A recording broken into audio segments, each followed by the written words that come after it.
Yo, what's good, everybody? Welcome into another episode of the BeBall Jones podcast. Of course, I am BeBall Jones, and of course, wait, that is Nelson Haskins. He is the reigning defensive player of the year, the Peach Belt Conference. Man, what's up? What's going on, bro? How you doing? I can't complain, man. I can't complain, man. Just pushing through life, that like everybody else. Man, I feel that, man. Trying to finish this schoolwork and junk over here, man. Of course, man. You can't beat back-to-back Peach Belt Conference without finishing your schoolwork, man. No, you're absolutely right. You can't. But, But yeah, man, let's go ahead and get into it today, man. So we kind of touched on this before about how we could touch on it multiple times actually about how the game has changed, man. But um, today I really want to take a deeper dive into it about how the game has changed. So for me personally, man, like of course I'm a Niners baby, you're a Niners baby too, but I'm a little bit older. But for me personally, I got into the game when I was born. Um, Jordan was a Birmingham Baron, a baseball player. So the game was a little different than a lot of people talk about the game and how it is. Not that this Jordan, but that's just kind of what I came into. And so for me, early 2000s when I really started kind of really getting into it for myself. And a little bit later on, I really started to develop, an understanding for the game, not just knowing the game, but an understanding of it, man. So um, that's just kind of like the starting point, the genesis of for me. I got into basketball, and so from the late '90s, early 2000s to right now, 2022, is almost two different products out there, man. So we're just gonna get into how the game has changed, really, in about 20 years for the most part, give or take a few years. But mm. so tell me, man, for you personally, what was your beginning into the game of basketball, man? What got you into the game, and how, in your eyes, to see the game being played back then? uh, well, you kind of said you're a little bit older than me, so but when I was born in '99, so when I came into the world, Jordan was on his way out, clearly, and then by the time I was old enough to know what was going on, he wasn't in the league no more. So I've never seen Jordan play, but my first real memories of basketball, of NBA basketball, was is really like the '08, '09 Boston Celtics around that time. Like Mm-hmm. the Celtics and the Lakers, and that 3 year span of them going to the finals. That's like my first real like memories of basketball. I was like 8, 7, 8 when that was happening. Cause and KG my favorite player, one of my favorite players all time. So that's part of what that has part of what to do with that. Cause them '08 Celtics used to be my team. Like that was my team. I was a big Celtics fan back then, but mostly because of KG. So, but that team, Rondo, Ray Allen, Paul Pierce, KG, Kendrick Perkins, Big Baby Davis coming off the bench, you know, that was my team back in them days. So that was my first real memories of basketball for real, for real. And then before that, I mean not before that, and then other than them, it was the Lakers on the other side because I feel like they was the two biggest teams at the time. So them like the two teams I remember the most, obviously. And they had Kobe, Pau Gasol, Lamar Odom around this time. Derek Fisher was still there. Andrew Bynum, back when Andrew Bynum was one of the better bigs in the league. Uh, yeah, them really was my first memories of basketball. So them two when they was like the two powerhouses in the league, that's like the first thing I remember. Mm-hmm. Yeah, I'm a But little bit older, and I got into the game a little bit sooner than you. So my first memories of the game were, Kobe and Shaq with the three-peat. Because mm, that was around 5, 6. Yeah, I was like 5, 6, and 7 those years when they won, and so I'm coming to basically my birth into basketball for real is Kobe and Shaq are untouchable. Like you just that's the you ain't nobody messing with them. So that's what got me into being a Kobe fan. because Kobe was on top of the world. You feel me? Shaq was cool, but I'm a kid, bro. I'm not gonna be 7'1". My mind, I'm thinking 7'1", 7'2". So 6'6" seems a lot more realistic to me. Seeing Yeah. how I'm still not 6'6", I'm just like whatever. But he's a guard, so Kobe was way more attainable and relatable than a 7'1" mountain that could just pummel through everybody, man. So Kobe was my guy, man, and you know, uh, just knowing how the Spurs were so untouchable, especially in the before the 2010s, like the whole 2000 2010s, it was just like Lakers winning championship, Spurs winning championship. Every couple of years, somebody from the East, like the Pistons won in 1 year, in '04, the Heat won in '06, Celtics won in '08. Besides that, it was like Lakers and Spurs pretty much. Oh, this is what it feels like. I might be right on that, like so or close to it. So it was just Spurs and Lakers for the Mavs won in 11. So it's like Spurs and Lakers just dominating the NBA pretty much in the early 2000s.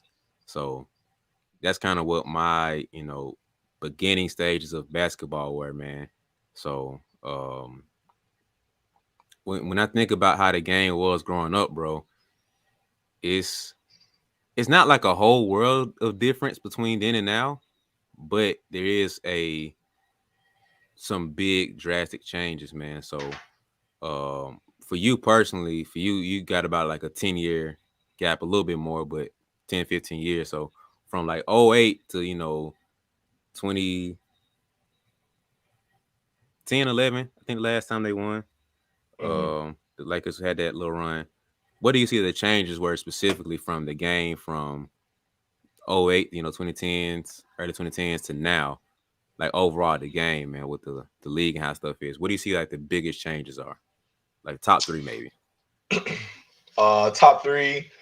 Well, the obvious one is the 3-point shooting and the spacing. Like now, everybody got to be able to make a shot, at least standing still. If you can't make a shot, you got to be a lockdown defender or like really big, like a big, big. So and even the big, big sometimes got to be able to make a midi. So Mm. that's like the obvious one.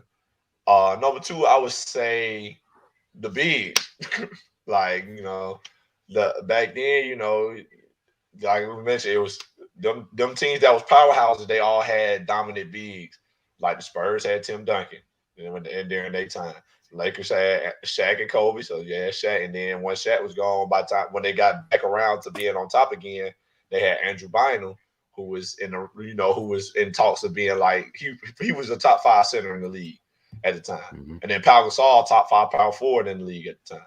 So you could count either one on them, but you had to have a solid bid. And then the Celtics had KG, top 5 power forward in the league, probably number 2 behind Tim Duncan.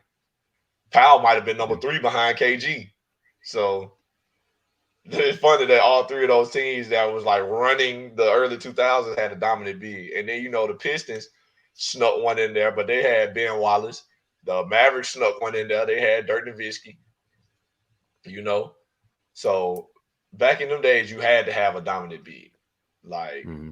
if you ain't have somebody that could control the paint, score in the paint, and defend the other team's big man, you probably wasn't gonna get very far. You wasn't gonna be a contender. So Yeah. them was like the biggest things. And then what would I say is the third biggest change? Third biggest change, I would say probably scoring point guards since them Mm-hmm. since then days. Like point guards wasn't scorers back then. They could score. They had the ability to score. Like if you could get to the rack, yeah, get to the rack, float it, whatever. You could do that. But now point guards is like scorers. Like you better guard. or they Yeah. will give you 30. Like there was scoring point guards existed back then, but there was few and far between. You had your Allen Iversons, you had your Gilbert Arenases, you had your let me think of another one. You had I So wouldn't need Stephen Marbury, yeah, Marbury. Yeah, you go Marbury. Francis. Yeah, Steve Francis is another one. Yeah, so but scoring point guards few and far between. You know what I'm saying? Mm-hmm. In the early 2000s, or really the whole 2000s era was scoring Yeah. point guards was few and far between. it wasn't until like the D Roses of the world came along where we start seeing the uber athletic point guard that can get downhill, that could that might could dunk on you, stuff like that. And then you start seeing Derrick Rose, and then John Wall, and then Russell Westbrook, guys like that come along that could get downhill on anybody. And then, of course, Steph Curry came along, and now you got real scoring point guards. Like they can pull it from deep. They ain't got to get to the rack. They can shoot it from anywhere. So then you get your Steph Currys, your Dame Lillards, your Trey Youngs. The game didn't have them back in the day. Mm-hmm. So those are probably the three biggest things I would say. Of course, the shooting and spacing of the game. The bigs of today is much different than the bigs of those days, and then the point guards.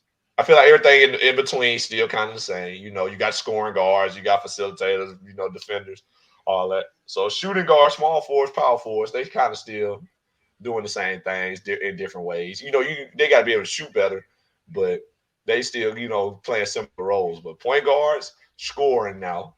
You got to guard a Mm-hmm. point guard. Like you can't let him go crazy. He might point guards in the league almost on every team that could give you 30 on any given night.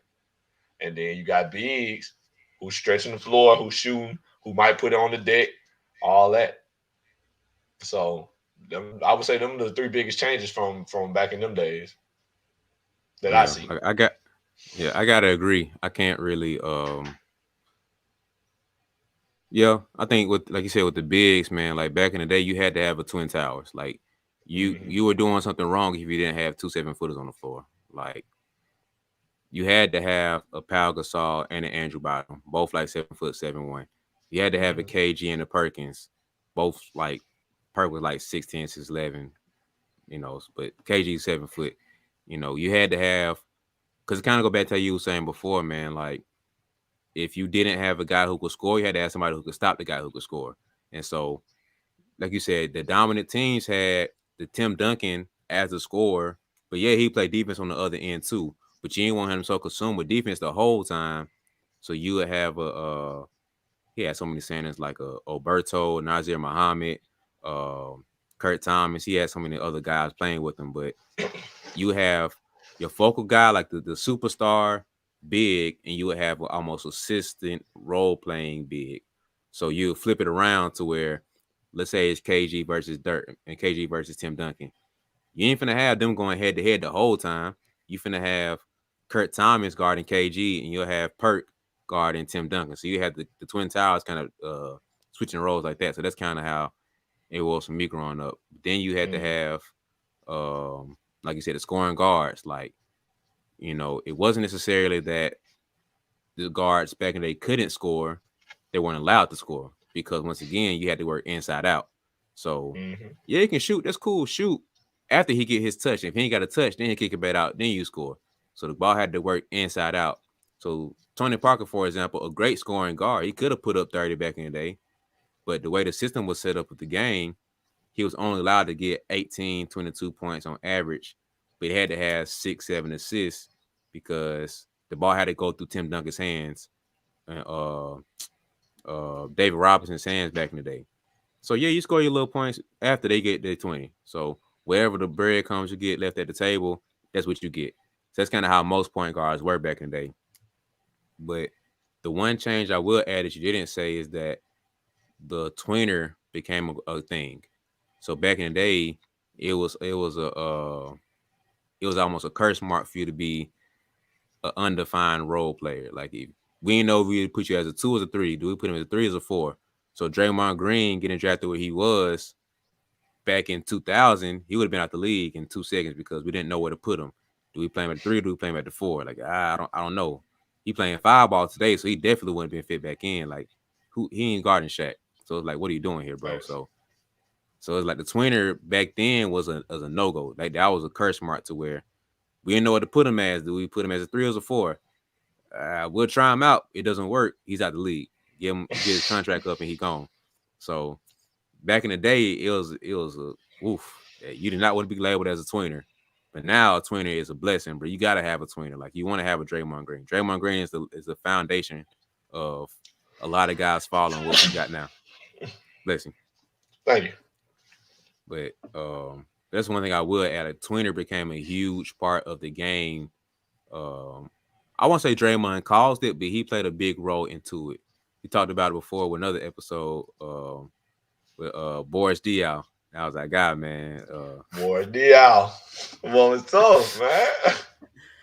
So guys like him paved the way for Draymond Green to come through. That Boris Diaw was basically 6'8", 6'9". He was a small full power forward, but he handled the ball like he was a point guard. He basically ran the offense sometimes for the Spurs. So Facts. it's basically like, what do you like? He was a tweener, but nobody knew how to put him until he got with the Spurs for real, for real. And the Suns worked him in too. But the tweener was another big shift from back in the day to now that it's totally different. That really left the impact on the game. So back in the day, it was a curse not to be a tweener. Now it's a blessing to have a tweener. So that's one more thing I wanted to add to what you were saying. Nah, that's big. That's facts. I ain't think about that. Yeah, there was no such thing as a tweener back then. Like, if you got stuck between two positions, and the worst thing that could happen is if you was getting stuck between two positions and they had somebody really good at one of them. So now it's Yep. like you better figure out how to be a three. Because, like, let's say Draymond Green get drafted to the Spurs in their time, and they got Tim Duncan, and they like, we don't know where to put him at, three or the four, three or the four. Then they put him at the three because Tim Duncan at the four. You ain't finna replace Tim, like Tim the man. Then it's like, okay, we put Mm-hmm. him at the three. He can't handle the ball. He can't shoot. He can't be no three. All right, do we put him at the four? Move Tim to the five. Tim said he don't like playing the five. All right, well, we ain't gonna worry about Draymond. Yep. Like, it's Yep. really bad. Like, it was really bad. So you had to be a position. You had to be somebody. Like, you was a point. You was a shooting guard. You was a small forward. Whatever you was gonna be, you better be that. Yep. Like, you ain't caught in between. You better be good. Like, you better be good. Like, you was right though. Board D out like crawl so Draymond can walk because Yeah. the Spurs. But they kind of in similar situations. Like the Spurs was a great fit for him and the way they play because they moved the ball. They ain't everybody was gonna touch it. Everything they still trying to play through Tim, but everybody touched the ball. So that was a system that fit Boris. And Mm-hmm. then, Draymond get drafted to the Warriors.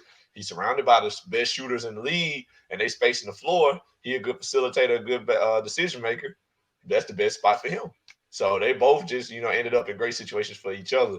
But they really showed the league, like Boris Diaw and them at the time kind of showed the league what could happen if you let a big, like, even though he a quote unquote big, like he's not a guard at all.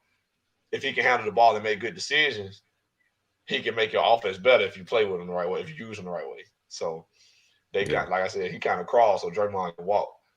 So you made an excellent point. I ain't think about that. So mental toughness is one of the biggest things that I know pretty much every coach preaches to the players, and also one of the biggest factors in the players' game is the mental toughness. So I know that a lot of coaches wish their players would be mentally tougher, and they struggle with teaching them and understanding, what mental toughness is to apply it to the game. So to help you guys out, I wrote a whole ebook breaking down what mental toughness is, different factors that make up what mental toughness is, and different ways that you can apply it to your life and your game, because it's a good blend of the player and the person of how both sides of you can grow in your mental toughness. So I broke it down in the ebook, the Mental Toughness Playbook. The whole ebook is about 50 pages, a little less than 50 pages, easy to read, a simple breakdown of what mental toughness is, different factors and different areas in it that impact your mental toughness, and how you can grow and develop in there. So if you're interested in it, it's in the description below. So go ahead and look in hit that link and invest into yourself by investing into your mindset and mental toughness. Because I personally believe that your brain and your mind is so much powerful than you give it credit. So invest into your mindset, and then your body will follow afterwards. So the Mental Toughness Playbook, get the ebook below.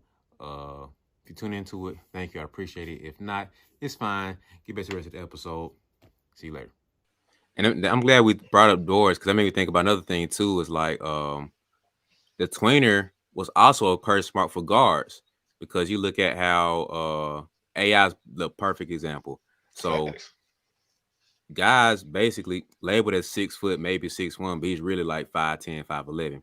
And so point guards back in the day will pass first. You run and set up the offense. You're the coach on the floor. You scoring 10 points, but you got to have 10 assists. So or you're a defensive guy or whatever. The John Stockton, the Andre Miller, the Eric Snows. You're a defensive guy. You scoring anywhere from 10 to 18 points because the bigs are going to have 20 to 30 points or whatever. Or you're going to be a great dynamic wing to be dropping points like the Kobe and Shaq duo. Right. But to be a twinner at that position was a curse mark too.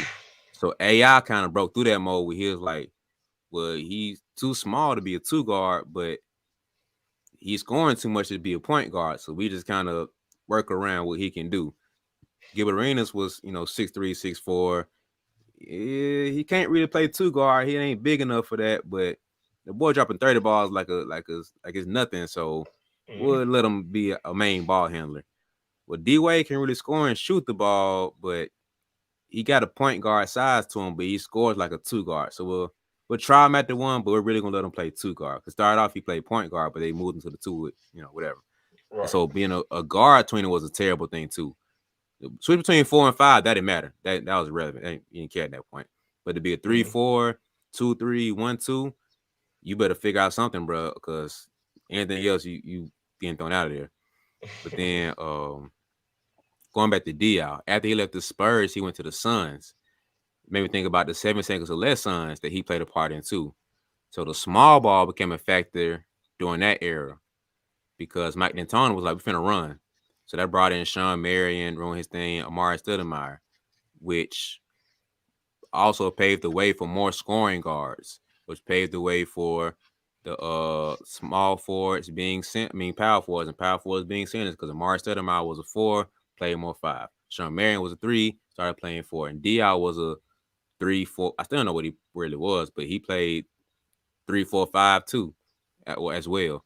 So that kind of played a big role into the game we have now, man. And it kind of gets into like what I really want to talk about now is how each position has changed. And so I think for the centers, like you talked about earlier, the bigs change. And Mm-hmm. so like Shaq was the premier center. Like he was the pinnacle of what it was to be a center for me growing up, at least. Yao was cool. He was kind of up there too, but like Shaq was the godfather when he was the Mount Rushmore by himself of what you wanted to have of a center, because he Thanks. was untouchable. Like it's Shaq, like he's up here, he's off screen. Then we start talking about other people down here. So it's like that's whatever. And so, but he changed the game so much, bro, that it's kind of blending into the next position of playing the 4. But like, I remember hearing, I think it was Dirk saying how he was designed to play a 4, I mean 5, because he's 7 foot. He was like, you know what, bro? I got this guy in Los Angeles that is big train and a big mountain. I don't want to have to go against him. So how about y'all play me at the 4 and I stretch outside and y'all have fun with that. Figure out somebody else to play the 5 because I'm not gonna deal with him every night. So Shaq bumped the 5 out, a lot of 5s out to play 4, and now 4s had to be a little more finesse because KG and Dirk and C Webb and She started playing more of that position. And so Right. I think Shaq is the reason to blame for part of the blame for we got the game now, because we ain't got the bigs no more, but the bigs now can shoot because they didn't want to go against Shaq. So I think Shaq really revolutionized the game from the 5 down because he bully balled everybody out to playing the 5. So uh, just what you think about that, man, as far as the evolution of the center from our generation to what it is now. Nah, that's an excellent point because, like, I never thought about it before, but if I came in the league at that time, especially like KG, I feel like KG is a perfect example. KG coming to the league straight out of high school, he probably like 6'10", get drafted straight out of high school. He looked like me. He built like me, 6'10", Yep. skinny, long arms, and all that. If I'm KG coming in the league and they talking about me playing the 5, and then I'm in the West, I'm like, well, you see, bro, some man down there in Los Angeles, like you said, some man down there in Los Angeles, he pretty big, and they got him playing the 5. And I don't think me and him need to play the same position. Yep. So, no, you're absolutely right though. Like Shaq probably, like I'm pretty sure KG just said that too. Like he didn't want to guard Shaq. Like he not trying to be battling with them boys like that all game. So you're Yep. probably right. And then if we think about it, since Shaquille O'Neal, so since the early 2000s, and like not counting today's, well, let's say like this, since the early 2000s, when was the last great scoring back to the basket big? I ain't talking about a big that can handle the ball, that can shoot, and nothing like that. I'm talking about keep catching the ball on the block back to the basket on the regular. So since like the Shaquille O'Neal, Tim Duncan time, when was last big like solid center that scored back to the basket consistently? I can't think of nothing either. Like, and then the game that changed to now, where like bigs can shoot and whatnot now. But like the guys who now let's think about the other way. Since Shaq, how many four men can shoot the ball, can spread the floor? You got Dirt, you got KG, you got Pau Gasol. Like you can like it's plenty bigs that can like stretch the floor now because it's Yeah. like I'm not dealing with that. And I'm sure they came into the league being able to shoot, but it's the Mm-hmm. fact that they came into the league finesse kind of guys, finesse players. And like not saying they ain't tough or nothing like that, because obviously KG is and all that. But like they were like finesse players on offense and stuff. Shooters could like get to their spots and jump. They not really back to the basket every play. This man Shaquille O'Neal like, nah, let me get the ball right here. Bump, pump, lay, or Yeah. dunk. Like Yeah. folks don't want to deal with that, man. Like and I can attest to it because like I can go back to the basket in my game, and that's cool. But every now and then it'd be a guy 6'10", 6'11" walking in, and I'm like, well, when I catch this ball, I'm probably gonna face up. Yeah. Like, so I'm pretty sure there's plenty of bigs in the league got guarded by Shaquille O'Neal and was like, yeah, this is probably a face up kind of night. Yeah. So you make a good point. Shaq might have like ruined the big man He probably unknowingly. low key did. He probably low key did too. I'm just like, nah, bro, I'm good. But I'm glad you said that. When you said that it was more finesse, not that they was soft, but it's just more finesse. Mm, That's really when the Euro game started being implemented because Powell, Euro guy, Dirk, Euro guy. His brother, Powell's brother, Marcus all Mark. came in the game. Yeah, he was a Euro guy. And so you Mm, started seeing, dribblings of Euro guys coming in at the bigger positions. And not to say they aren't physical, but they're known to be more skilled and more finesse. So the coach started seeing that, and it's like, oh, you guys can kind of stretch the floor. So we do more pick and pop. Louis Scola, we're going to do more pick and pops with you guys to where you don't have to roll because once again, we have Shaq and Kendrick Perkins down there that are just going to drop coverage and stay down there. Cool, we'll take advantage of it. We'll pick Steve Nash, come out this hit, flip it over, pick and pop, boom, go to work right there. So you work in high posts and short corners and stuff to where that stretched the game out too. So the bigs weren't able to just they weren't allowed to just be big and be in that block. Block the block was the dominant area for bigs. Dirk said, how about we stretch it out a little bit and we get out here. KG and Dirk was like, man, let me catch this ball short wing, and I just pinch post and I just bank board all day, catch it out the glass. You feel me? So I feel like the foreign game coming into it, you know, we'll be reminiscent if we didn't bring that into it too. We have to because 20 cool coach stuff back in the days, it was cool, but Dirk and Powell, KG and Timmy really brought it to another level. But the Euro game is really what add that next level of skill to the big man. Like they were skilled. Kim Olajuwon, he's godfather of that, with ridiculous. But right. it brought to another level because he was still low post, but it brought to another level when the European guys came in too. So that really pushed the skill level of the big man to that next pinnacle to where now we have the Boogies and Joel Embiid's and Anthony Davis's and Jokers and stuff that are next level skill from what we had back then. But the influx of Euro guys coming in is really what pushed the skill level of the big men to the next level to where, yeah, you can't just roam around the block no more. You got to take a couple steps out and hit the high post, the pinch post, and short corners now to add to the stretching of the game to where, yeah, Shaq, you look good down there by yourself, brother. I'm going to be a catch me at the elbow, bro. We'll see what you can do out here, man. So Right. that played a role into it too.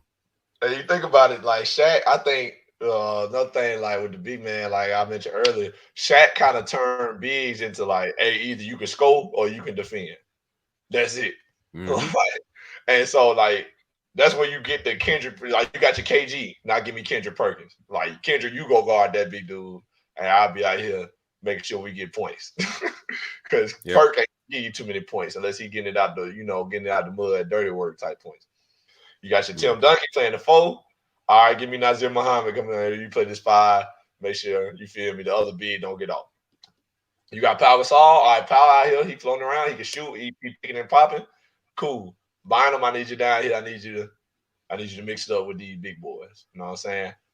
Like because that ain't their role. That ain't what they here for. Can they do it? Probably, but we don't want them to do it all game. So it's like, hey, you get down there, mix it up with him. I got Dirk. Dirk out here floating, shooting, fading away. Cool. Let me get Tyson Chandler. Get down here, mix it up with these big fellas. I ain't trying to do Mm-hmm. that. Yep. So that's kind of Shaq kind of changed the game into that. Like, okay, well, we gonna put our score at the four, even though he might be five size or built like a five. He a score, so we're gonna put him at the four, and we're gonna get a big that can defend at the five. So Yeah. Tyson Chandler going into the game like, shoot, hey, I know I got to guard the biggest guy. Bono going into the game like, hey, I know I got to guard Dwight Howard. You know what I'm saying? So like, it's one of them things, and so that kind of solidified it even more. It was like, shoot, Dirk say he want to score, we got to get a big in here that's going to defend. Tim, we Yep. want him to be able to score. We need to get a big in here that can defend. So that's kind of where it is now. And we see that now, even today. If you can't score as a big, you're a defender. Like the other big better not score. Them your Mm-hmm. only two options. Either you score or he don't score. That's all it is. And if one of the two don't happen, you're not gonna play very long. You won't be in the league very long. So that's kind That's of where funny. it is now. Yeah. And like you asked the question of who since Shaq was a great low post scorer. Brooke Lopez is probably the last of that dying breed who was just a great low. He came into the game a low post scorer. Like Yeah. he was arguably the best low post scorer, period. Like nobody else had the skill that he had. But if you ask the 16-year-old now think about Brooke Lopez, oh, he's a really good shooter. You ask the 16-year-old me, Brooke Lopez is a great low post scorer. Ain't no shooting threes because you 7'1", 240. Man, you don't get your butt on that block and start going to work. Like, what you doing at 3-point line, bro? So that's another thing that changed too. And Andrew Bynum, he's probably the bigger name, but he could do his thing down low post. But Yeah, that's probably the he could. last two I could think about. Yeah, that's probably the last two that I could think. I have to sit down and think about it. I thought about the White, but he wasn't an offense threat like that. He ain't had no low post game. His was put He back was more, rebounds and pick yeah, and more roll. pick and roll. Yeah, there. Yeah. He wasn't really catching it on the block, going to work type stuff. Yeah, if he did, it was a jump hook that he's Oh, really just jumping over people. It wasn't like no skill work. It was just and jump over you quick as possible. So no offense to the White, but watch the film. hey, You know. watch the film. That's the best way to put it. But yeah, yeah, like you said, man, it was a game of enforcer. So you either had the skill big who could score, or a physical enforcer down low who would stop you from scoring. So I think it's kind of what the big was back in the day, man. That's pretty much. You got anything else you want to add for the bigs? I want to do centers, but we pretty much did centers and power forwards together, man. So anything Yeah. else you want to add to the bigs? Nah, I think that pretty much sums it up, man. Shaquille O'Neal killed the big man. You heard it here first. Yep, blame everybody can blame Shaq. He obliterated, bigs being big. So Shaq's fault. Hey, hashtag blame Shaq. Get it trending. Hey, shout out to Katie. Shout Um, out to KD. but yeah, man. So Shaq is the reason why we started seeing the C Webs and Rasheed Wallace's and Pals, KG, Timmy's, and Dirks playing fours instead of fives, man. Um, so yeah, he pretty much killed the Twin Tower theories and all this stuff, man. So that's the evolution of the big man. So now to get to the wing play, man, the small forwards. We'll probably get into the shooting guards too, because that was kind of the tweener thing back then too, man. But Mm. um, so from back then to now, man, what you see from the wing play of the threes, primarily threes if you can, just limit the threes, but twos and threes or whatever. Um, the three spot is kind of a different position. I feel like because I feel like in basketball to be labeled a small forward can mean a lot of things. Like a small forward can go many different directions because you're like the man in the middle. You know what I mean? It's like you might be a scorer, like even back in the old days, like you might be a Larry Bird, you might be a Dr. J, you might be a small, a small forward that's a scorer, somebody that they depend on the score. Then again, you could be a small forward that they just like, hey, we want you to defend. Like you might be a lockdown defender, like you could be a Ron Artest, you could be a Tyreek Evans, too. Like you could be a lot of different things as a small forward. Some people depend on a small forward to facilitate a little bit. You know what I mean? So it can go a lot of different directions in that position. But I think the main difference between then and now is the small forward position is asked to facilitate a lot more often now. Like back then, I don't think like back in the early 2000s, I don't think small forwards had the ball in their hand as much, nearly as much, because you had point guards or you had scoring shooting guards or somebody. So the small forward wasn't really expected to handle it. You know what I'm saying? That's why you Mm-hmm. got guys like the Boris Diaws that was like, do we put him at the 3 or the 4? Because it's like we really don't want him handling the ball like that, but he can handle the ball. So it's like, Mm-hmm. what position do we put him at? But so I think that kind of comes in with more due to LeBron James, obviously, because LeBron coming to the league and it's like, hey, just give that young man the ball, he'll figure it out. Mm-hmm. You know, he's a 3, but he'll figure it out.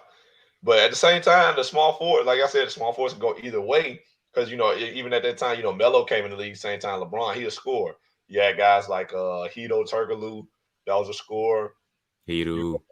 Yeah, Hito, man. We talked about Hito, big Hito Turkoglu fan. Yeah, Hito Turkoglu who could score. You had trying to think of another one. Like there was wings that scored the ball back in the early 2000s.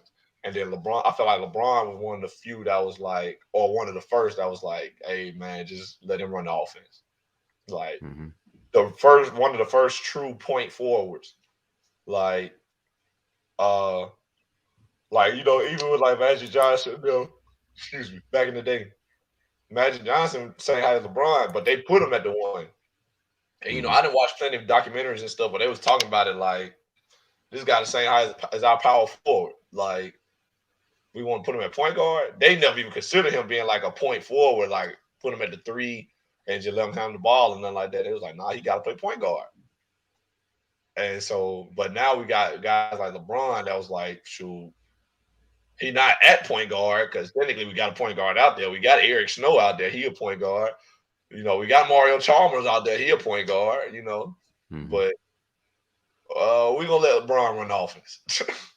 Every now and then we gonna let Eric Mm-hmm. Snow run it too. Like Bron ain't running it 24/7, but we know he can pass. We know he got great IQ. We gonna let him handle the ball. So, and he probably our best decision maker. So I think Bron was like the first real point forward, and now we kind of see the LeBron effect of like guys handling the ball at that 3 spot. Because not soon after Bron was Tyreek Evans, and you remember people was thinking Tyreek Evans was like baby LeBron, and Mm-hmm. that ended pretty quickly. Like that did not pan out. Then you had guys like you start seeing guys like Michael Carter Williams that was like tall point guards. He didn't pan out. You start seeing guys like Ben Simmons coming to the league. Now you see Mm-hmm. tall point guard. But I really consider that like the LeBron effect because like because you would think it might have been like some might say no, Magic Johnson was the first tall point guard. That's true, but they was putting him at point guard. He played point. Like there was no other point guard on the floor. Guys like Bron and them was out there. The point guard was out there. They just gave it to Bron. Mm-hmm. Like let him run the offense. So I think that's probably like the biggest change in that small forward spot. Solely that small forward spot. The small forward running the offense, and we all right with that. Yeah, like I think growing up for us and our generation, I just wrote it down to make sure. So you either had to do you only had three type of wing guys growing up. So you either had, I hate to say it like this, but the most dumbed down position of a wing, you were a 3-and-D guy. So you were like Mm, a Bruce Bowen type of guy, a runner test later on in his career. That's all I can think about right now. But mainly like a Bruce Bowen was the primary thought of what a three would be. You would lock down whoever the star wing is, and you would shoot corner threes on the other end. That's it. Or you had more of a Sean Marion type of guy, Andre Iguodala, who was like, well, let's start. You might have started off as more of an Andre Iguodala type, who was just super athletic, and you just go do whatever, and you would out athleticize your competition, and you kind of morph later into being one of those other guys. So you either be so Andre Iguodala would have either pushed to be more of a Bruce Bowen, a 3-and-D guy, or he'll push into being more of a Scottie Pippen, where he's a little bit of a do-it-all guy. So he would be a Swiss Army knife for Sean Marion, who would do a little bit of everything. Like he was a tweener, but a good tweener, to where he would score a little bit, he could rebound a little bit, assist a little bit. He wasn't necessarily a playmaker. So like you had a point guard who you'd be a primary playmaker, but you could bring a backup point guard in like a Leandro Barbosa, who was primarily scoring, and you could count on him to be a facilitator. So he'd be a backup point guard like a Boris Diaw would be, or Hedo Turkoglu, to where Jameer Nelson was obviously the point guard, but when you brought in your backup point, whoever you had at the time, you would count on Hedo to kind of play supplemental point guard to still get the offense flowing and get everybody involved. And so right. Steve Nash takes it on the bench. Sean Marion still keep the offense flowing, and Boris Diaw keep the offense flowing. And so you either had your 3-and-D guy, your do-it-all guy who would kind of be a Swiss Army knife. That was a huge term back in the day, a Swiss Army knife of a wing. Or you had a superstar wing, which is your T-Max, who would be a 2-and-3. Your Vince Mm, Carter's, who would be a 2-and-3. So you either had one of those type of threes back in the day. And now you still have that, but if you're a 3-and-D guy at the wing, you're looking pretty bad. You have to be able to put the ball on the floor and score. You have to be a lockdown defender and a scorer, like an Andrew Wiggins now, the way you can handle the ball and do a little bit more now. right. So, um, kind of how you said earlier, like it was a more clear defined point guard, shooting guard, small forward, power forward, center, and you kind of had some blurred lines between some players and some teams or whatever. But nowadays, it's just like you kind of blur between 1, 2, and 3, 3, 4, 5. Draymond Green, so you have a lot more blurry lines between positions. So I think the small forward is, I think small forward and shooting guard for the most part are the least revolutionized positions we've had in this era. Mm, It's kind of like from the early 2000s to now, we still kind of have the same thing for the most part. Like yeah. ain't too much change between the positions, but back in the day, you really had a 3-and-D guy, you had a do-it-all guy, or he was the guy. So that's the three main things you saw from the wings. A little bit of two guard too, but that's primarily what you saw from the wings. So you had your Bruce Bowen, lock down Kobe, go on the other end, stay in the corner and shoot. And you had your Sean Marions, who would do a little bit of everything. So he'd defend a little bit, shoot a little bit. Whatever you need for this game, I got you. That's what we're looking. You the X factor. Your wing was your huge X factor back in the day, or he was your T Mac. He would literally be carrying the team on his back. So I feel like for me, that's what you had back in the day, man. Um, like I said, to now, your wing is your like. So Boris Diaw wouldn't be the backup; he would be the actual facilitator now. So yeah, you might have another point guard on the floor, but just as easy that Steph Curry can run the offense, Draymond runs the offense too. So you would have Steve Nash and Sean and Boris being your point guards now. So but that's the biggest difference we saw from then to now in these past 20 years, man. But I think that's the biggest key, that you went from those three defined positions of the wing to where you amplify having a little more. Basically, you have three positions, but sprinkle in more skill. That's basically what it is now, and that's kind of how I see the changes or the slight change that we had from back in the day to now. Yeah, I definitely see that. Like that. It's funny you said that. That Swiss Army knife. Iron was big back in the day. Like that was like a thing. This guy's a Swiss Army knife. He could pass. He could shoot. He could dribble. Like, but now that's like a basketball player. Yep. If Everybody. you could, yeah, if you could pass, shoot, dribble, you're a good basketball player. You're no longer a Swiss Army knife. So that's funny. But I definitely agree with that. Like them three like roles was definitely like the wave back then for the wings. Now I feel like wings are more facilitators. Yeah, you see more facilitators now at the wing spots, not just 3 and D guys. Like you said, if you're a 3 and D guy now at the three, you like that's not really what we're looking for a lot of times. Unless you got a Kobe, Bradley Beal like type of scorer. Yeah. Cause like when I think about 3 and D guys at the three, I think like Jay Crowder. I give you Jay Crowder. He's still a three PJ and D guy. Tucker. PJ Tucker. But a lot of people putting PJ Tucker as a four now, like four, sometimes five. Like if they going small. He a Yeah, I three know. four man. I don't think man 6'6", bro. That's a 3 and D guy to wing, bro. Stop GMs and coaches. Please stop putting PJ Tucker at 6'6". I think he really like 6'4", to be real with you. He from 6'6" to 6'4". Stop putting him at the five. Stop. Man. Just stop it, when, bro.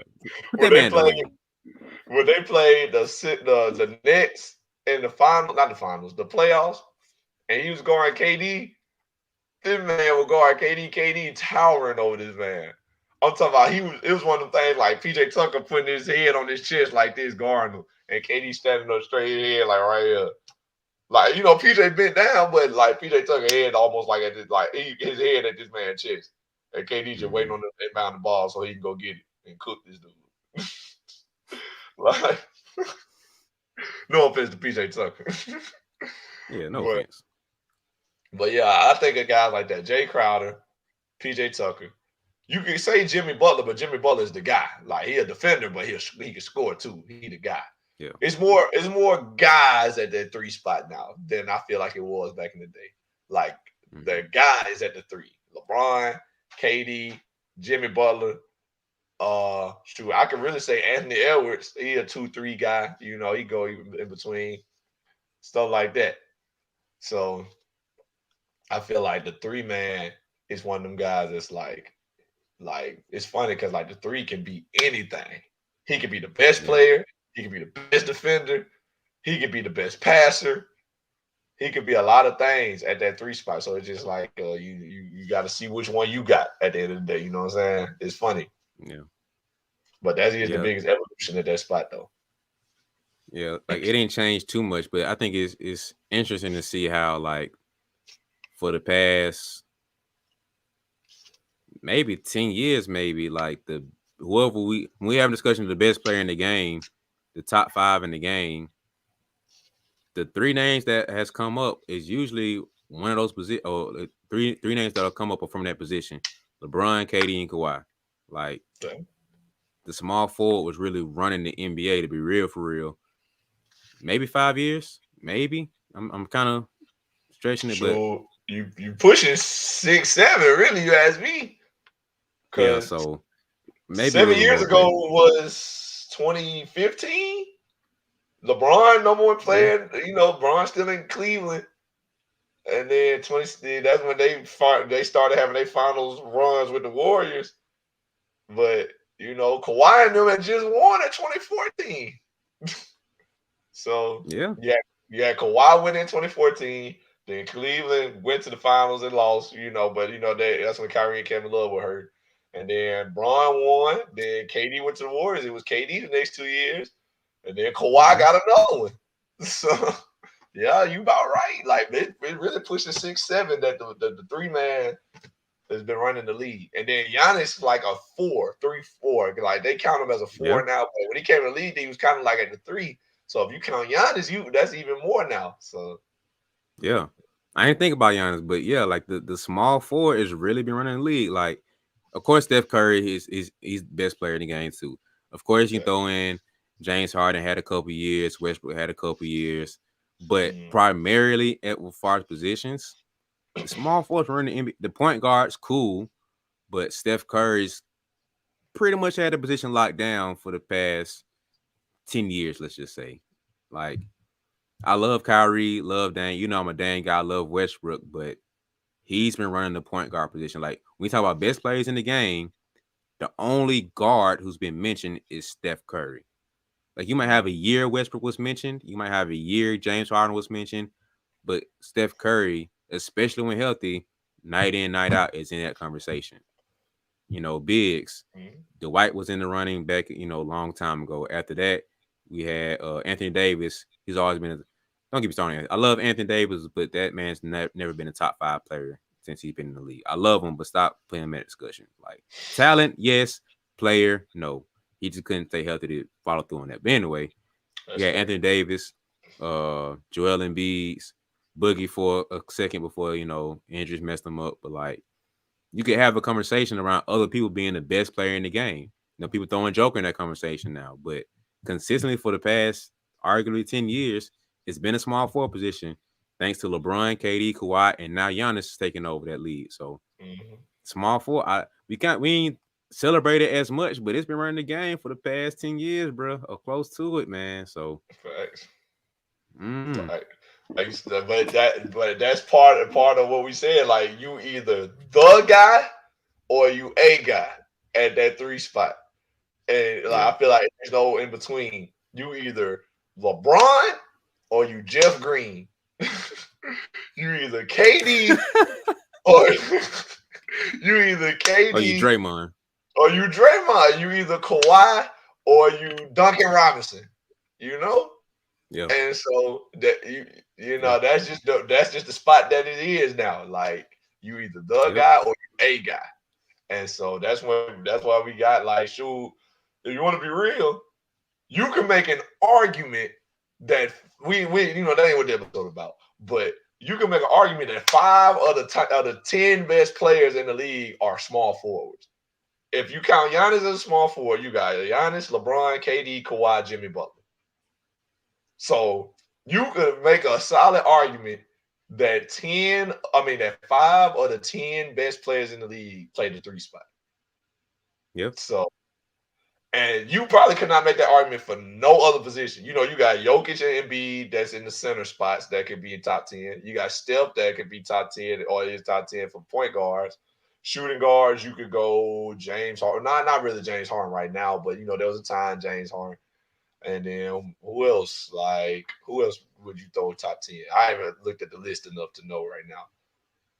I But think the only position that could be in that conversation is point guard. That you come close to, because you yeah, got true. Steph. If we talking about like not right now, maybe right now too, but Steph, Dame, Kyrie, Kyrie, James Harden, if you count him at a point guard yeah, spot. James Harden, maybe. It depends on the position you want to call him at.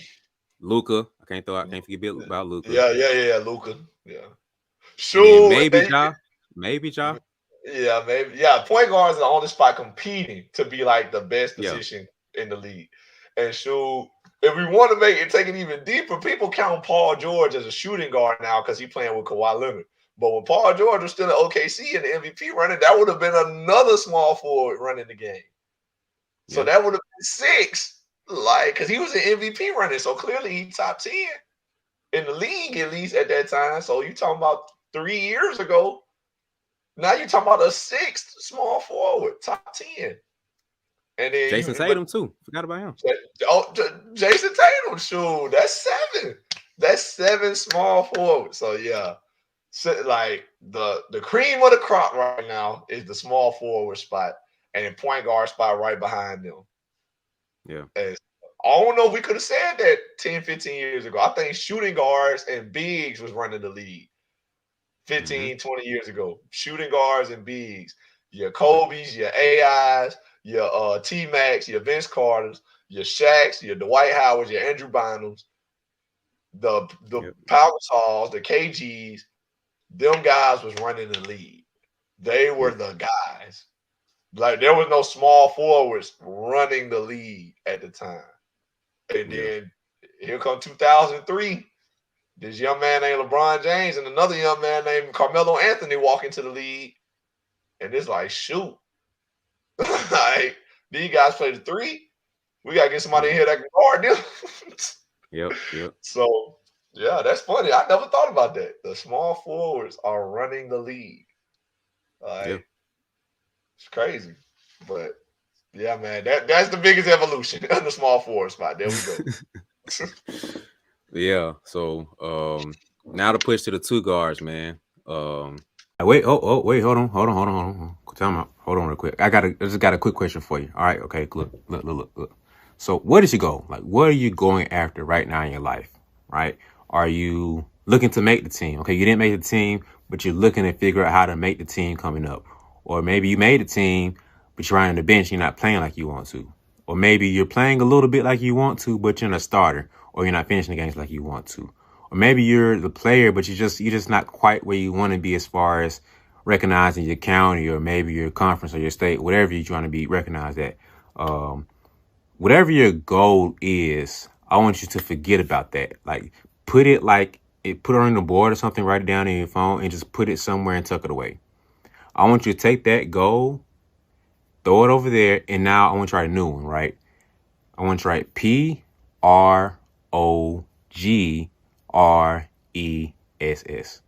Progress. I want you to make progress your goal.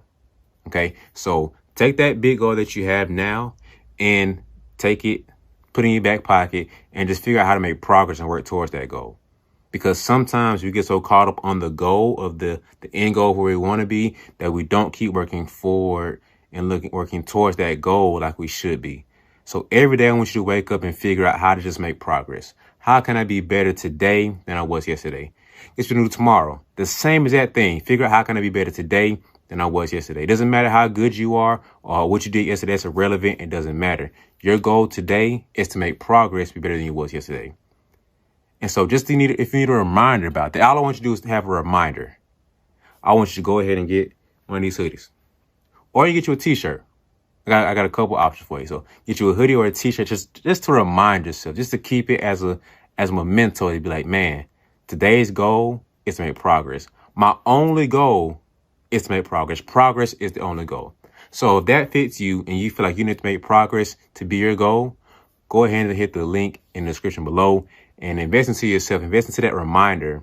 Treat it like an alarm clock to remind you that you need to make progress. Make sure that you're focused and being intentional about the work that you have today. So progress is the only goal. Hit the description below to invest into yourself. It's not about me. Investing into yourself to remind yourself that progress is my goal for today. So that's enough for me, man. I hope I didn't interrupt you. Get back to the episode. I think this position has this might be a hot take, man. I thought about doing this for the don't kill me, but I'm gonna just do it right here. Okay.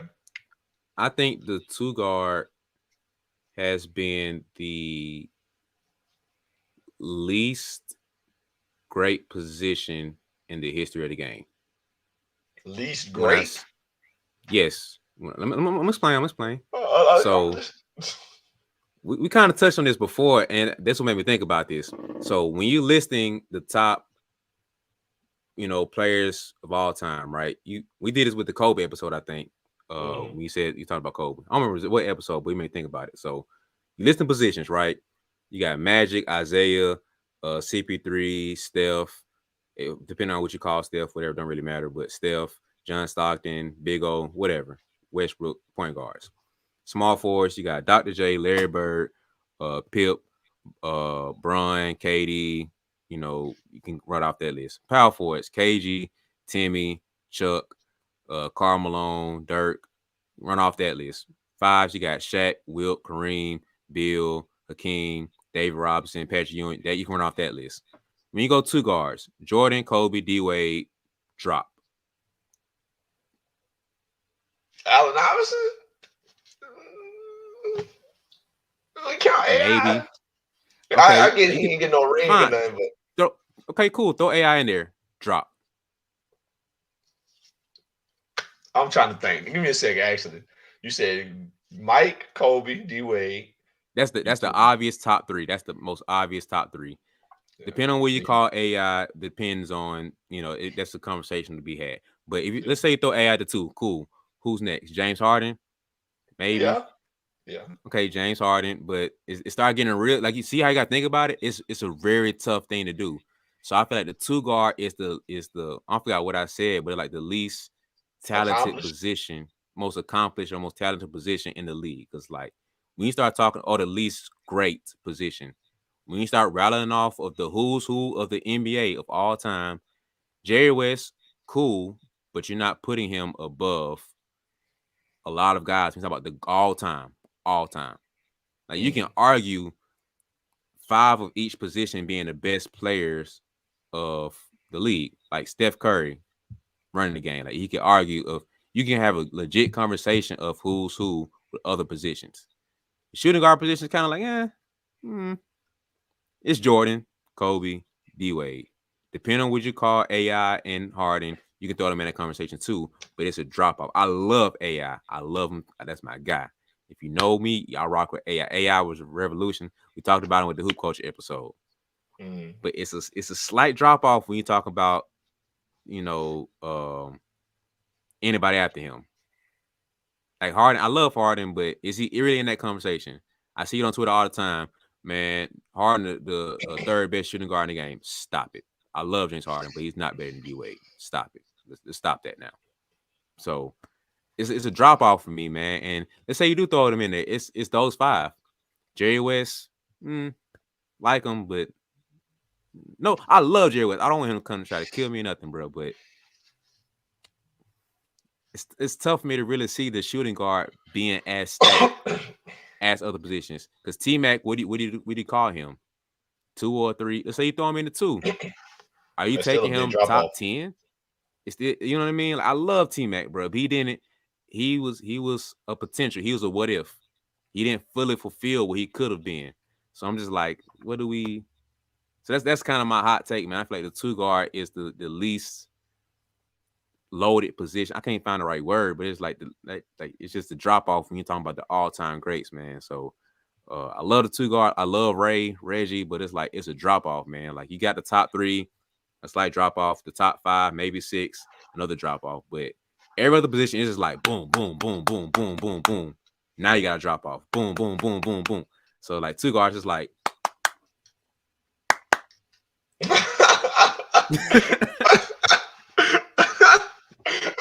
but that's accurate though. It's like Mike, Kobe, Wade, James Harden. you got to think hard about it, Yeah, man. Like I got to, because man, but let me pull up NBA.com or basketball reference or something because I got to sit here and think about it, bro. Like, so that's why I feel like the 2 guard isn't as, it's no shade to who is at the top. I'm not saying that, but it's like the depth of, that's what I'm trying to say. It's not as much depth to the 2 guard as the other positions. Point guard, you can easily have, it's a real strong fight between who's the Mount Rushmore of point guards, the Mount Rushmore of small forwards, Mount Rushmore of power forwards and center. It's a very good fight between all those other positions. 2 guards, 1, 2, and 3. The hard part is the 4 and the 5. Everybody knows it's Jordan, Kobe, D Wade. No conversation to be had there. AI, maybe. What position you want to call him at? Jerry West, okay, cool. James Harden, where you want to call him at? But T Mac, you can throw him in a conversation, but it's still a drop off. Vince Carter, cool, but that's a big drop off from him and Kobe. D Wade, it's a gap, man. So I'm done for somebody trying to kill me, bro. But I just feel like the 2 guard in the history of the game is probably the least, has the least depth as far as all time greatness goes. that's a solid point, but like you done made a case here today because I'm sure thinking about it, like now, like it's because the first time I started thinking about, it, I was like, okay, how many shooting guards have won Finals MVP?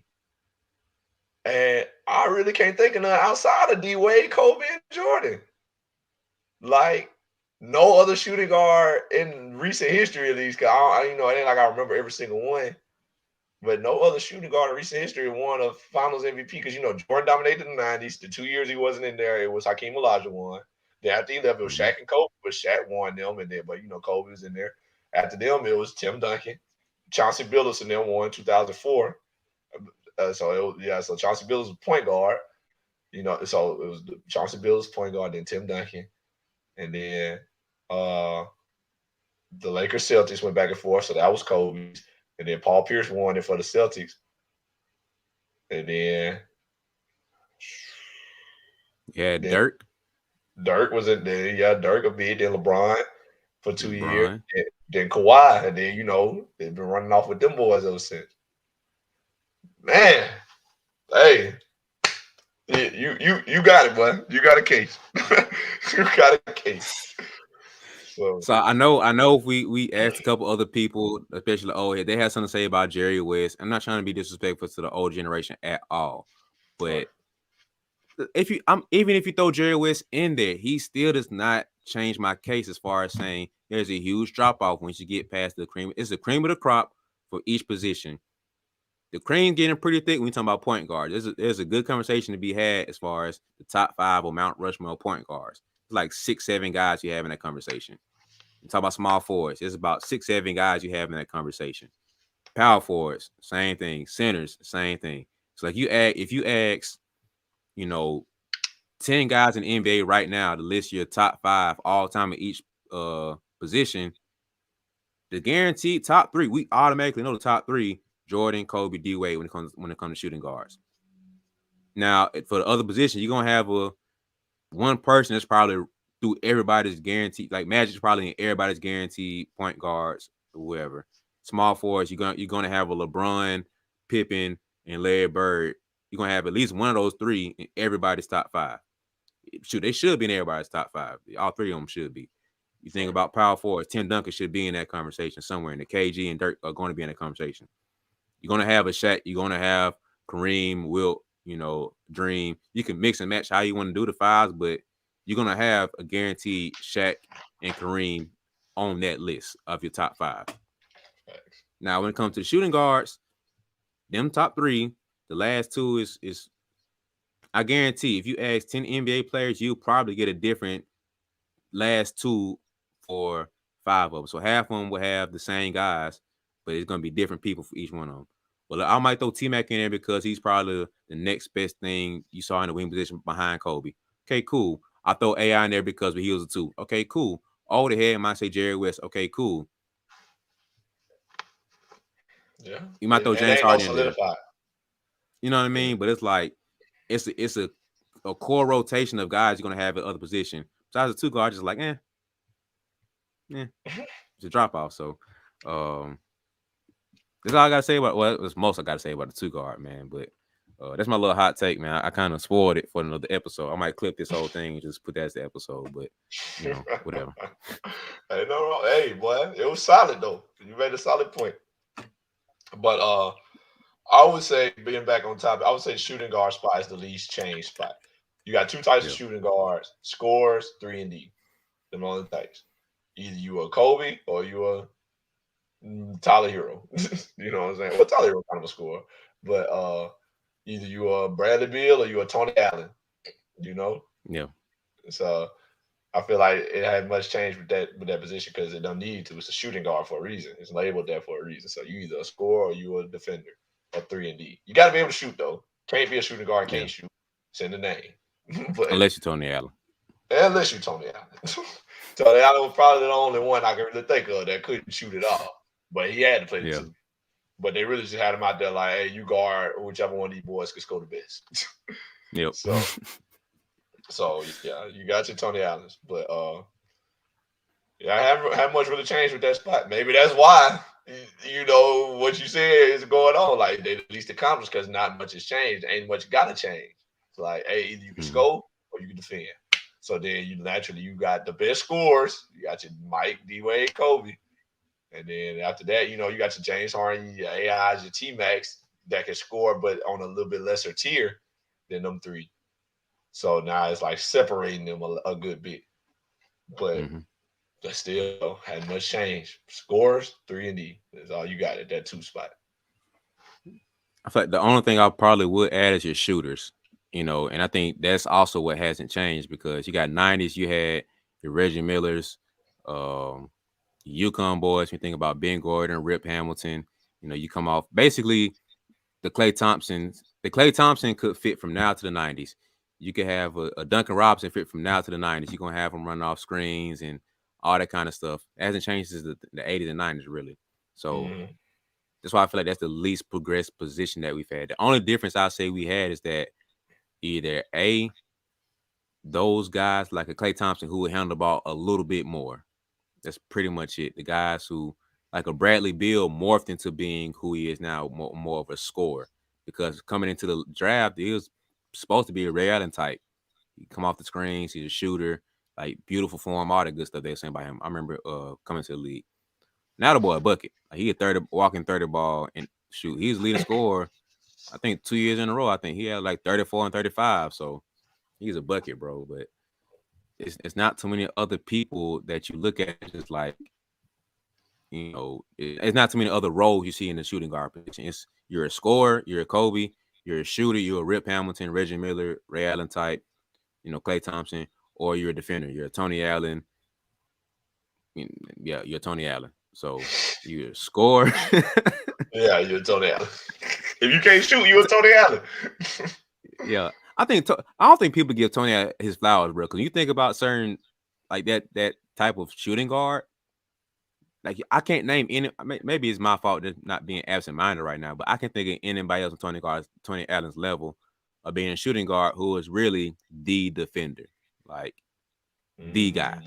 Bruce Bowen. He was a 3. Yeah, technically, yeah. So you can't say Ron Artest neither. Then you might be right. You know what I'm saying? So yeah, because you remember when Draymond Green was like, "I really think I'm the best defender in NBA history," or whatever, and Tony Allen was like, "All right, bro."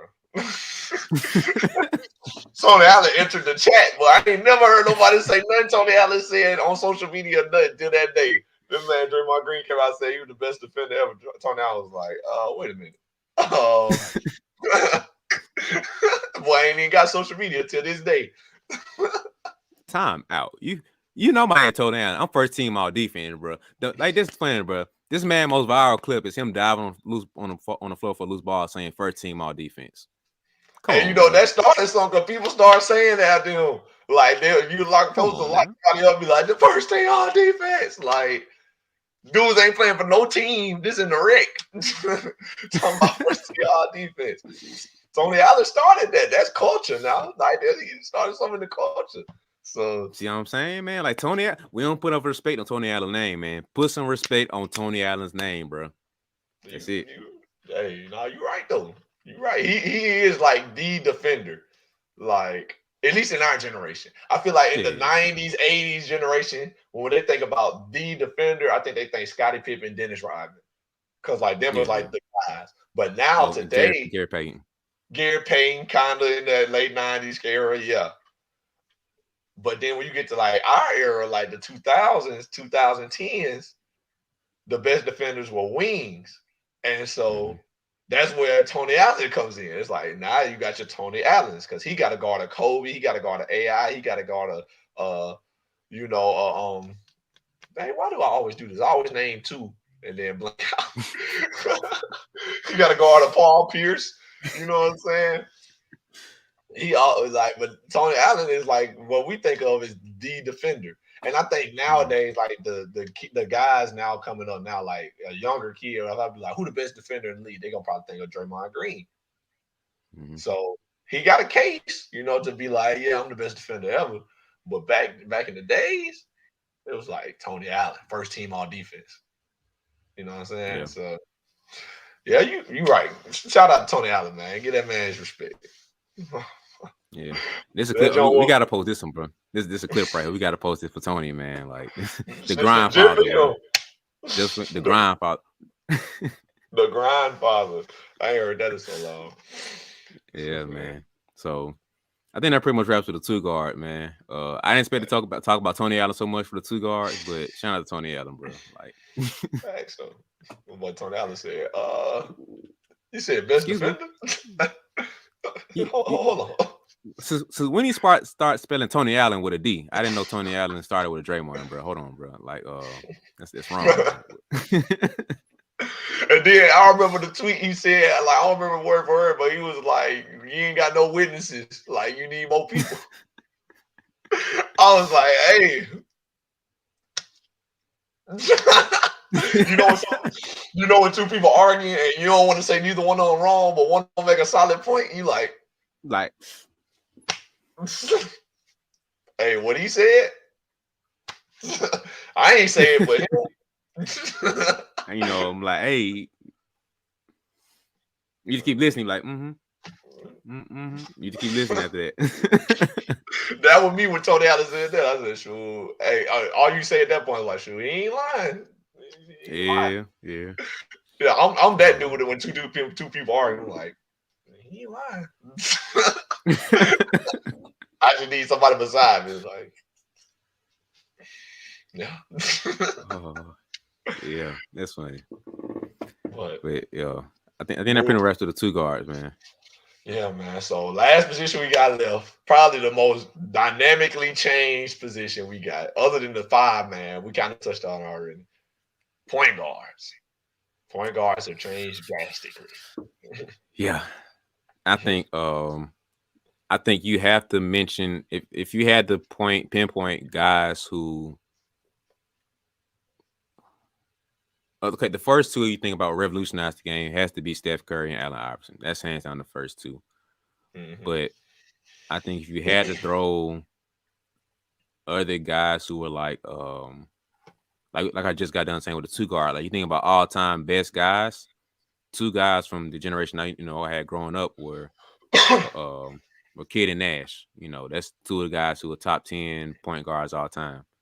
So, and I feel like it's going to be tough for you to talk about today's game and not mention Steve Nash. It's if you can mention the game without mentioning Steve Nash, you're doing a disservice talking about the game. Because Steph Curry was talked about as being a Steve Nash before Steph Curry really took off.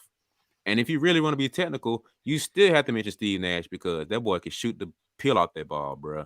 He was just in the Yeah. era. He talked about it himself. He was like, if I played in today's era, I would be more of a Steph Curry type because the point guard was trained to be pass first, get everybody involved. It's better for you to have 10 assists than to have 20 points. You feel me? So like I said about Tony Parker, he would have scored the ball a lot more, but the three ball wasn't as prevalent as it was back then. Steve Nash could have scored a lot more 30 balls, but he was trying to get 10 assists and get everybody involved and run the offense more. But you have to mention Steve Nash when you're talking about the point guards from our era and growing up, especially for today's game, because that man was a sniper, bro. Like, we talking about lighting people up like this. He was probably, even to mention all-time skilled players, I would throw his hat in the ring for all-time skilled players. Like, he was Kyrie with the left hand before Kyrie was Kyrie. Like, his offhand plays were just as nasty as his right. The passing, I'm talking about hook passes, behind the back passes, pocket passes, finishing. Like, I'm talking about the little mini running hooks he had off different legs. Like, his left hand was ridiculous, man. So Steve Nash has to be in that conversation of all-time greatest point guards and all-time greats of that era, man. So um but I think you have to mention his name. We talk about, the transition of that era. And, a lot of point guards still look at his film and stuff to look at how to do certain things, man. So of course the obvious is AI and Steph Curry, but I think Steve Nash would have to be the third point guard of like who revolutionized the game because he was part of Mike D'Antoni 7 seconds or less, era too. He was the forefather of what today's game is too. So I think, Steve Nash is probably the other guy you have to mention for what changed the game to what it is now. Yeah, that's a fair point. Steve Nash led the league in 3-point percentage, I want to say, at one point in time when he was Probably. playing. I Like would not something be like that. surprised. But yeah, he's part of the transition that of point guard shooting the ball a little bit more. But like you said, you gotta obviously give the most credit to AI and stuff. And then with AI came guys like we mentioned Gilbert Arenas. Um, Mm-hmm. I feel like but even before AI, it was Penny Hardaway. I feel like Penny Hardaway one of my Mm. personal favorite guys, like point guard wise. I feel like Penny Hardaway was one of them great scorers slash passers because he had Shaq, so he was facilitating, but he was a scorer though. And Yeah. people was calling him like the next Magic Johnson because he was tall. He was like 6'8", something like that, playing point guard. Yeah. Mm-hmm. But Penny wasn't no Magic Johnson. This man he'll dunk on you. Like this man was getting to the rack. I used to love Penny Hardaway highlights. But Penny Hardaway, I feel like is a guy that helped that transition. And I'm gonna throw out another name. I feel like kind of helped this transition. I don't know if you. I feel like you a basketball head, so you probably don't know, but a lot of our viewers might not know. Mahmoud Abdul Rauf. I knew you would know, but a lot of like, if you in here, if you don't know that name, look up Mahmoud Abdul Rauf. I know that's kind of tough to spell, but spell it the best you can. They'll figure it out. This is another bucket at the point guard spot before his time, like way before his time.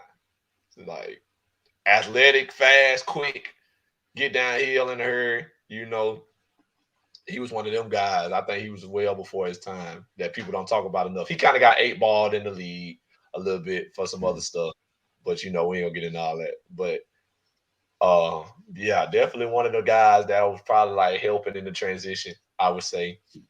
So, then you get into the early 2000s with AI, you get into Gilbert Arenas. That turns into the mid 2000s to 2010s of Derrick Rose. Then you got your John Walls, and then your Russell Westbrooks come in. And then now you got a league full of guys like that. Then, Steph Curry comes in and like changes the game, to just point guard and all out, like every level scoring. You know what I'm saying? Then now you got your Stephs, you got your Dames, you got your Trae Youngs, you got your John Morants. You got guys like that. They make it to where like a guy like Ben Simmons who can't shoot, it's like we don't even want to put him at the point. We want somebody who can score to handle the ball the most. Like the guy with the ball in his hand, the most got to be a scoring threat. So that's when a guy like a Ben Simmons becomes like hard to play. Now we trying to play him at a different spot. That's why you see Kyrie playing the point, Ben just Ben still in the lineup, but Kyrie technically the point guard because the guy we want the ball got to be in a better scorer's hand 9 times out of 10. So that's why you see that. So that's kind of where the transition was. Them guys, such great scores, like it made the league change. It was like, hey, if you don't let this man handle the ball, who gonna handle it? We can't put him off the ball. That's not his game. It's like, let this dude handle the ball, let him handle the offense. He gonna make the right decisions. He can score the ball. And then we run offense through him. And so that's kind of where it went. They forced the league to change. It's like, man, I need the ball. Not these other boys that can pass.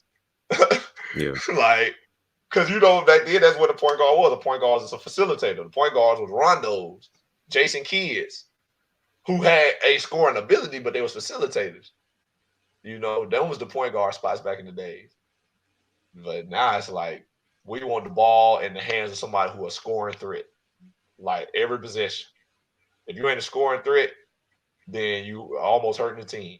We'd rather, and I feel like that's where you see like that kind of helped LeBron's case. It was like, who's really a better scoring threat, LeBron or Mario Chalmers? Let's let LeBron run the offense. And he good enough to make the right decision. He's smart enough with his IQ to make the right decision, not turn it over. So it's like, get LeBron, let him run it. Let him run it. So I feel like that's what the evolution of the point guards, I feel like that's how that went. Yeah. I'm glad you mentioned D-Rose because I'd be reminiscent if I didn't bring him up too. He's right there. He's right there with Nash as being like the third guy that really changed the game because skill-wise, Nash brought the game to a whole nother level. Like the stuff that players are doing now, being ambidextrous. Like Steph. I promise you, bro.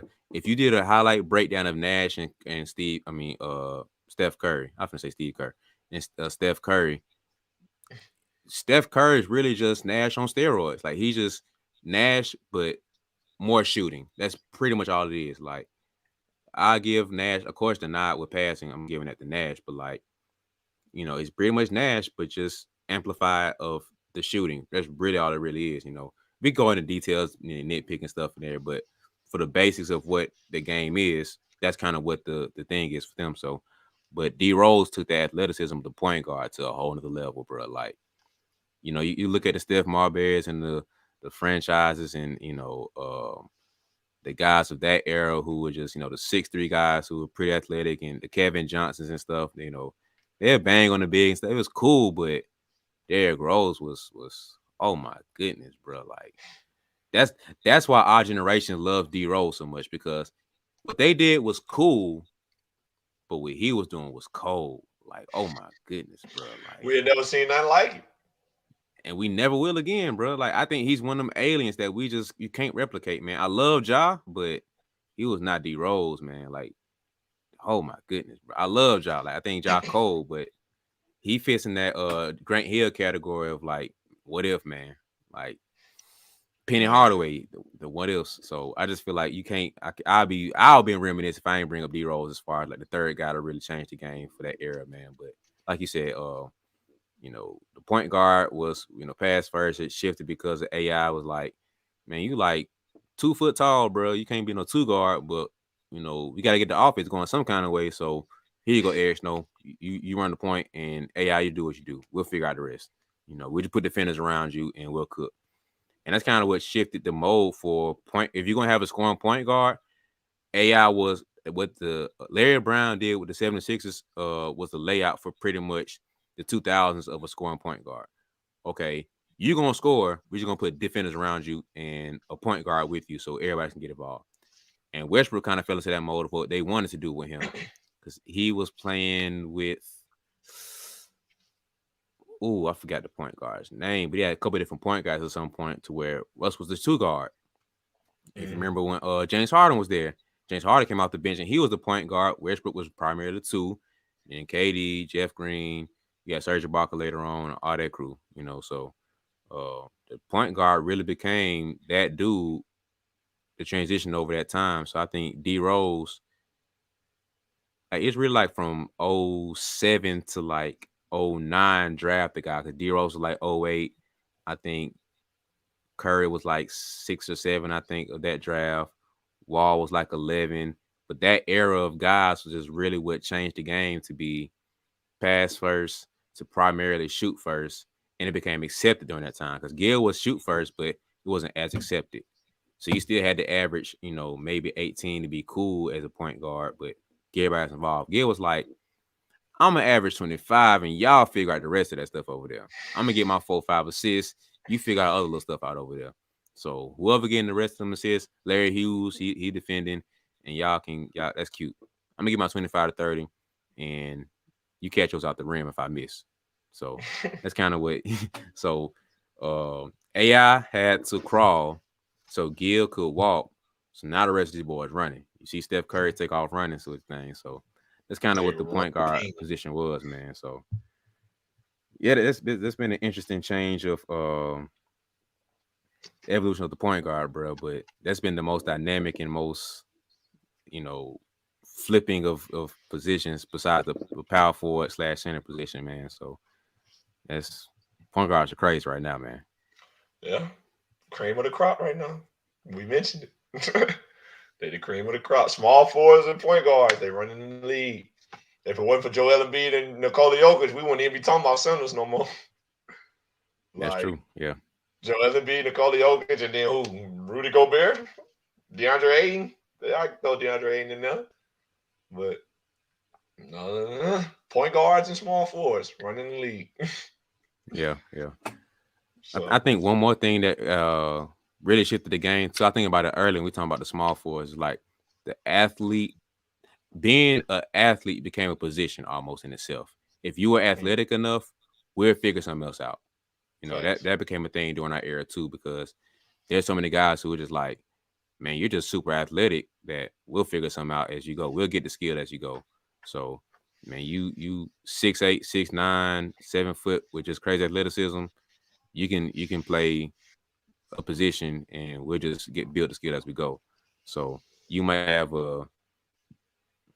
not saying Andre Iguodala wasn't a skilled player, but that made me think about it too. So you have a lot of wings, like 3-4s, who are just super athletic. They be dunk contest type of guys, and they're just super athletic. But they didn't have the skill as much to really lock down and be position. And so, like a Richard Jefferson, who was just super athletic, you could play the game cool, but you're too athletic to not have on a game. Like you're too athletic to pass on. But now it's like you have to be a super athlete, and now you have to have a foundation of skill level. So that's where an Ant-Man comes in, Anthony Edwards, to where I got that generation's athleticism with this generation's skill come together, which is why he's so crazy. So yeah, you had the guys back in the day who were just super athletic, but you came in with super low skill level. You could hoop, but like, can we put you on organized basketball and produce? Not as much. Running the floor, running the game, running gun, cool. That's what's popping back in the day. But nowadays it's like we're gonna blend it to where open the floor, we running. Zion, you perfect. Let's run. Cool. Half court, sit on the bench, bro. We got to put Tony Allen in. We're gonna lock up right quick. So that's kind of what the game was back in the day, man. Like you could out athlete people up until an extent. After a couple years, it's like, okay, bro, look, that skill clock ticking now. What the skill looking like? Unless you just Dwight Howard and you just can ridiculously out athlete people, you had to have some skill, man. But I think that's another thing that changed too, to where now you're seeing a lot of guys who are now just super athletic and stuff, but their skill isn't as much, but it's better than what you had before. But the IQ was better back then, so you didn't have to be as skilled, but the skill came later. So that's another thing I saw too, where you could be drafted basically as an athlete and we'll train the skill later, versus now you're super athletic and we can produce some level of skill to come along with it too. So Right.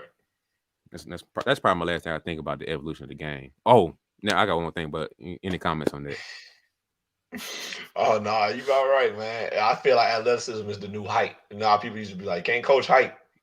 Now it's more Yeah, about athleticism. I can't coach somebody who can drive down the lane and do a windmill 360. So yeah. I can give them skill later, but right now we're gonna build on that. But what's your next point? I was thinking about this too. When we talked about with Shaq, like Shaq moved the big man from the block to the short corner. But Steph Curry said, there ain't enough room for me, bro. Take them bigs all the way out to the corners. So now it's like you can blame Shaq for making the bigs go from block to block to the short corner and wings. Steph Curry said, man, give me all the floor. I need y'all all the way out. So if your big was gonna be on the floor, he could not afford to be anywhere short of, the 3-point line. Because he took that dynamic duo of the Twin Towers out the way. So Shaq said, nah, you gotta have one of them on the floor. Forget all that. Spread the floor out. Steph Curry said, man, take both of them out, bro, and we finna run, and I'm finna shoot. So Get both of them out there. Okay, Kobe Bryant. hey, woo, woo. Get both of them. Get Powell and Gasol. Get Powell, Gasol, and Andrew out the way. Both of them gone.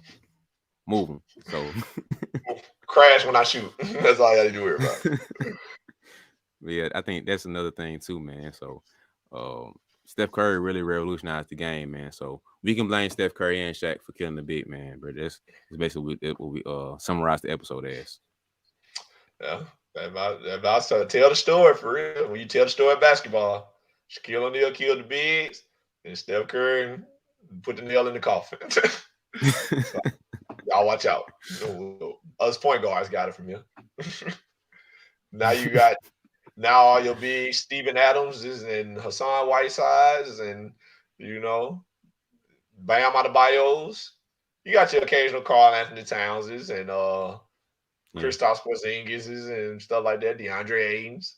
But for the most part, nah, boy, watch out. I got it. But man, that's all I got on it, man. Is there anything else you want to throw in there before we get on out of here?